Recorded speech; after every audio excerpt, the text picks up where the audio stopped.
Bom, Deus abençoe a todos. Estamos direto do Centro Apostólico, gravando sobre restauração financeira e queremos abençoar a todos que estão nos assistindo. Vamos dar um aplauso ao Senhor para quem está nos assistindo agora.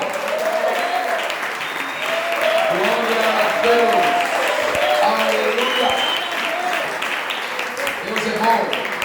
Eu quero ler em Gênesis capítulo 1, versículo de número 28, para tomar esse texto aqui e fazer um decreto sobre as finanças de quem está aqui e de quantos estão nos assistindo agora. Gênesis capítulo de número 1 e versículo de número 28. Meu tema para esse decreto será autoridade financeira. Gênesis 1, 28. Gênesis capítulo de número 1 e versículo de número 28. Quando você chegar lá, diga amém. Deus os abençoou. Diga, Deus os abençoou. Grite alto isso. E lhes ordenou: sede férteis e multiplicai-vos, povoai e sujeitai toda a terra, dominai sobre os peixes do mar, sobre as aves do céu e sobre todo animal que rasteja sobre a terra. Amém. Quando Deus criou Adão, ele não tinha problema financeiro.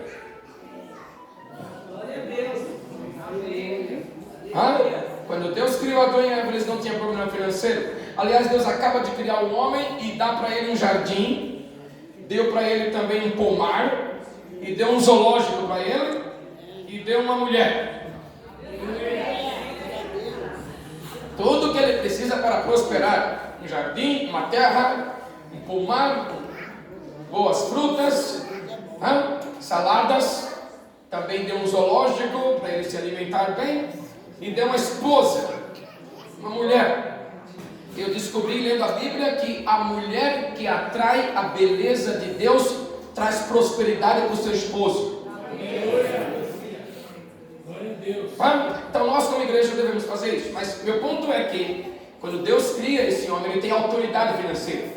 A autoridade é a habilidade espiritual de dizer no reino do Espírito, de decretar no reino do Espírito sobre questões financeiras. Quem tem autoridade financeira decreta sobre os fornecedores, decreta sobre os funcionários, os colaboradores da empresa, decreta sobre os clientes.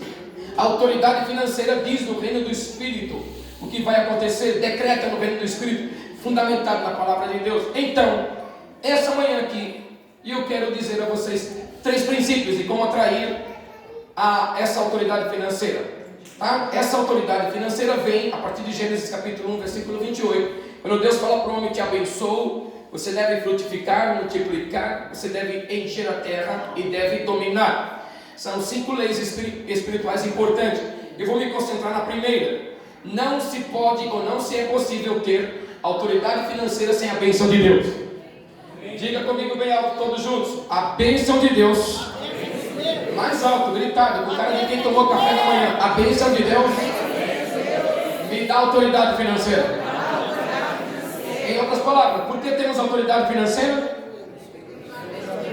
Por causa da bênção de Deus. Sem a bênção de Deus não temos autoridade. A palavra do Senhor nos diz em Provérbios que a bênção de Deus enriquece e não acrescenta dores. A palavra do Senhor diz que Isaac prosperou. Por quê? Porque ele tinha a bênção de Deus. A palavra de Deus nos diz que José prosperou porque tinha a bênção de Deus. Eu vim essa manhã aqui para decretar para os que estão aqui recebendo a palavra e para os que estão assistindo que vem por aí um novo nível de autoridade financeira sobre a igreja de Jesus. Que vem por aí da parte do Senhor um novo nível de autoridade financeira. Já falei isso e volto a repetir. Ano 2020, ano de 2,10, 10 e 10, 2020, ano duplicado, esse ano de 2020, só acontecerá isso de novo daqui a 10 anos. Ano de 2020 é ano que o Senhor assumiu a responsabilidade, porque o número 10 fala de responsabilidade. Ano 2020, ano que Deus assumiu a responsabilidade de trazer uma duplicada prosperidade para a sua igreja. Eu acho que eu estou no meio do povo que recebe o que eu estou dizendo. Ano 2020, ano que Deus assumiu a responsabilidade de trazer uma duplicada prosperidade financeira para o seu povo. Chacoalhe alguém e diga: ano de duplicada autoridade financeira. Vamos lá, me ajude.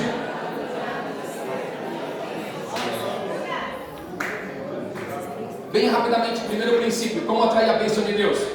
Romanos 8, do 13 ao 15, nos diz assim: que atrairemos a bênção de Deus. Aqui está o princípio: quando somos guiados pelo Espírito Santo. Porque diz a Bíblia em Romanos capítulo de número 8 e versículo de número 13, Romanos 8, 13, nós jamais atrairemos a bênção de Deus se não formos guiados pelo Espírito Santo. E aqui eu quero ensinar para todos aqui essa manhã: se viverdes de acordo com a carne, o que vai acontecer? Certamente morrereis. No entanto, se pelo Espírito fizerdes morrer os atos do corpo, vivereis. Por quê? Porque todos os que são guiados pelo Espírito de Deus são filhos de Deus. Os que são guiados pelo Espírito de Deus são filhos de Deus. O versículo de número 15 diz: pois vós não recebestes um espírito que vos escravize, para andardes uma vez mais atemorizados, mas recebestes o Espírito que os adota como filhos, por intermédio do qual podemos clamar: Abba, Pai, Paizinho querido, aleluia. Se queremos atrair a bênção de Deus, aqui está um caminho. Para atrair a bênção de Deus, precisamos ser guiados pelo Espírito Santo. Em Gálatas capítulo 5, versículo de número 16, a palavra do Senhor também nos diz, fortalecendo essa verdade: se, portanto, vos afirmo, vivei pelo Espírito, e de forma alguma satisfareis as vontades da carne. Por quê? A carne luta contra o Espírito, e o Espírito luta contra a carne. Eles se opõem um ao outro, de modo que não consegues fazer o que quereis. Contudo, se sois guiados, alguém aqui me ajude, por favor.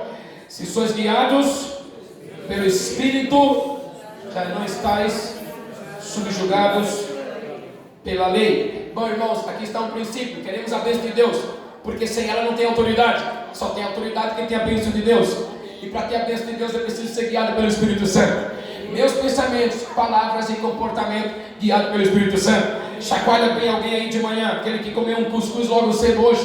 Dá uma chacoalhada nesse irmão e diz: você vai atrair a bênção de Deus para a sua vida. Vamos lá, me ajude. Princípio de número 2: quem quer a bênção de Deus precisa ser guiados pelo Espírito de Jesus Cristo. O Espírito de Deus, o Espírito Santo, nos guia. O Espírito de Jesus, a essência de Jesus em nós. Se somos guiados por essa essência, Apocalipse capítulo 7 e o versículo de número 17. Leiam comigo a Bíblia. Estou trazendo ensinamento para os que estão recebendo. Capítulo 7, versículo 17. Pois o Cordeiro que está no centro do trono será o teu pastor. Jamais podemos esquecer que teremos pastores, mas Jesus continua o nosso supremo pastor, pastor de pastores. E é esse pastor que nos conduzirá às fontes das águas da vida. E Deus lhes enxugará dos olhos toda lágrima. Alguém está recebendo o que eu estou falando? Se queremos a bênção de Deus, precisamos ser guiados pelo Espírito de Jesus. O Espírito de Jesus nos leva às fontes das águas. Eu vou traduzir: te leva à fonte da prosperidade. O Espírito de Jesus te leva e faz enxugar dos olhos toda lágrima. As lágrimas serão secas de cada olho em nome do Senhor, porque o Espírito de Jesus nos leva para a fonte da prosperidade. E terminei. Quando vamos atrair a bênção de Deus, nós somos guiados pelo Espírito de Deus, nós somos guiados pelo Espírito de Jesus, e quando somos guardiões dos nossos pensamentos. Glória a Deus, amém. Deuteronômio capítulo 15, versículos do 9 ao 11. Dá uma olhada nesse texto, como ele é poderoso. Deuteronômio 15, versículo 9 e versículo 11. Se você quiser a bênção de Deus, precisa ser guardião do seu pensamento. Olha o que diz a Bíblia: fica atento a quem? A ti mesmo. Para quê? Me ajudem lendo, para os irmãos que estão assistindo ficar felizes.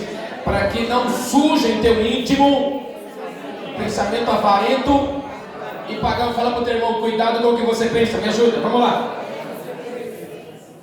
Continua o versículo. O 7º ano, o ano do cancelamento das dívidas.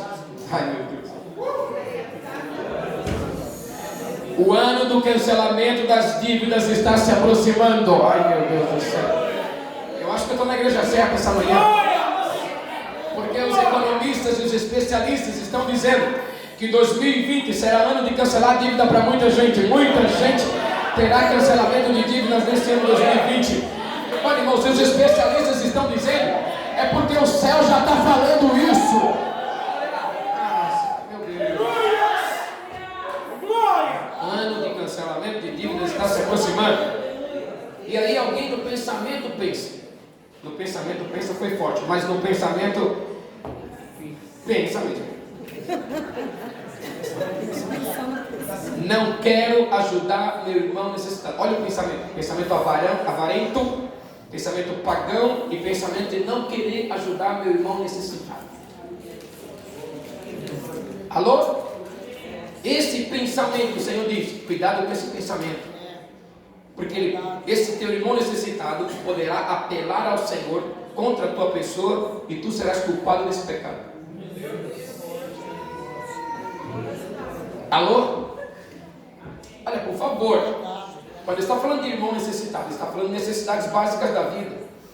A alimentação é uma necessidade, sim ou não? Trocar de carro novo é uma necessidade? Não.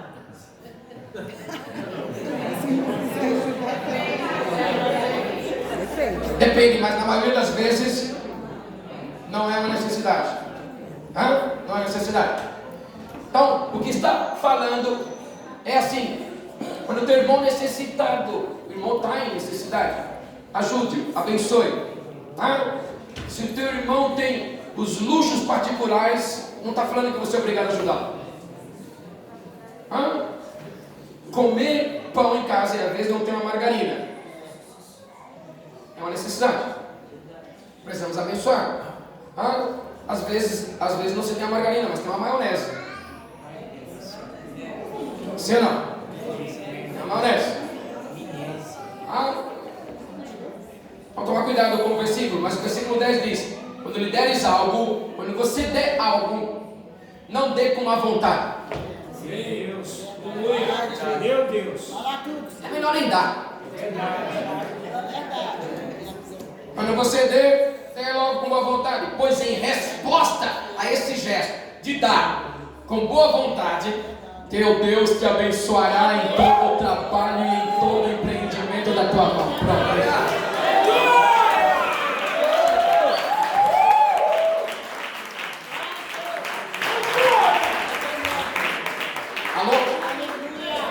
Então, se queremos a bênção de Deus, nós precisamos ter cuidado com o nosso pensamento.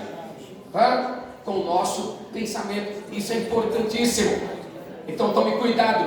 As famílias, os irmãos, os vizinhos, os amigos, tomemos cuidado.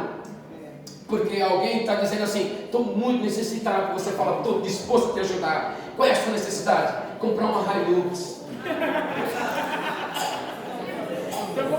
Estou muito precisado de comprar uma Hilux, comprar uma casa com 4 suítes. Se você puder me ajudar.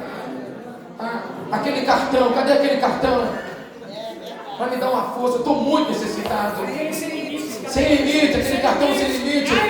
Preciso muito da sua força, preciso muito da sua ajuda.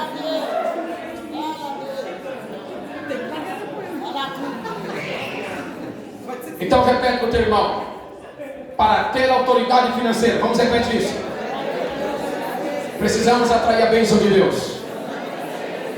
Diz para o teu irmão: é assim que atrai a bênção de Deus. Ser guiado pelo Espírito Santo, ser guiado pelo Espírito de Jesus e ser guardião dos teus pensamentos. Assim atrai a bênção do Senhor. Alguém levante a mão que eu quero fazer decreto para os que estão aqui.